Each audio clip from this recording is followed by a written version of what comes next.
My earliest introduction to social equity, actually, as a planner, was during my academic experience in a very small city in the Middle East. I collaborated with that city in different capacities. And through those collaboration, I realized that not many women are willing to use public parks and enjoy greenery like their male peers. This question came to my mind and changed the whole direction of my professional life. What does a Muslim woman really feel in public space that makes this experience unpleasant for her?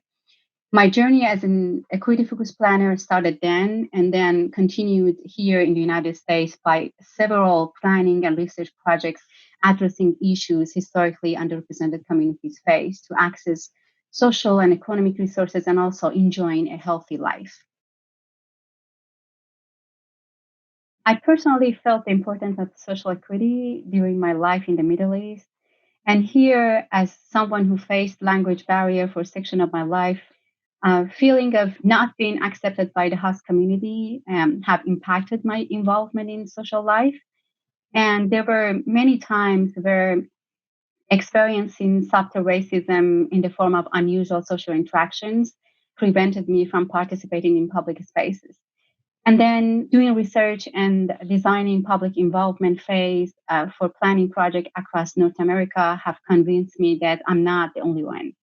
And yes, it's happening. And subtle racism is a hidden enemy to our everyday lives. And for us as planners, we should be aware of it and the enormous impact it has on the underrepresented communities, such as immigrants and older adults. And many groups have not been heard and participated in decision making processes as we planners fail to address equity in daily practices. I personally feel grateful as I had the opportunity to live in justice and feel how even subtle forms of racism impact people's everyday lives. And I believe that we should remind ourselves that our system has not been fair and it was not established to treat everyone equally. And history shows that to us. Game changers, we planners should be very sensitive, hypersensitive actually, about social equity and understand how this structural racism has changed underrepresented communities' lives.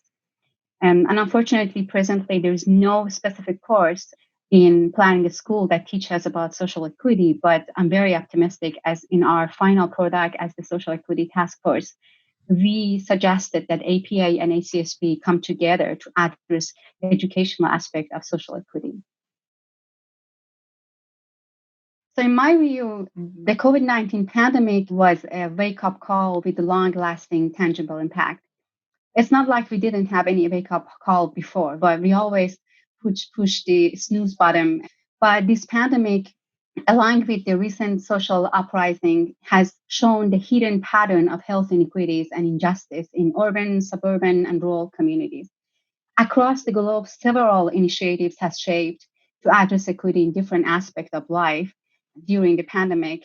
To refer to one of those initiatives that I had the honor to be a part of it, in May 2020, a group of thought leaders and planners in North America, they came together to develop a set of guiding principles for planners for health equity, advocacy, and leadership during COVID-19 and beyond. The initiative called FEEL, the acronym FEEL comes from Planning for Health Equity, Advocacy, and Leadership, and it introduced a set of principles that help planner to identify issues that they should address to satisfy social equity in planning practices.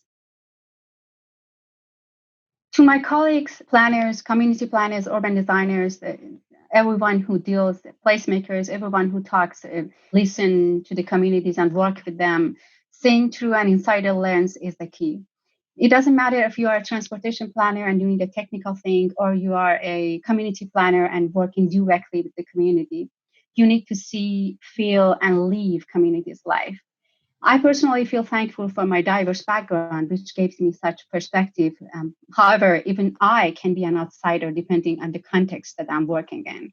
So the other important thing to have in mind is the notion of power. In many instances, we do not have the power to direct a planning project in a way that promotes equity in all aspects of community's life. But there are still many of us who are in the position of power. Use your power to represent historically underrepresented ones. and constantly listen to and learn from them. And the important thing is that you should revisit your definition of equity. Every one of us should revisit our definition of equity. In addition to that, there are confusion when we talk about underrepresented communities. It is not a homogeneous group of individuals. We are talking about a wide range of cultural, social, and gender identities. And education is the key. Educate yourself and the group you are working with.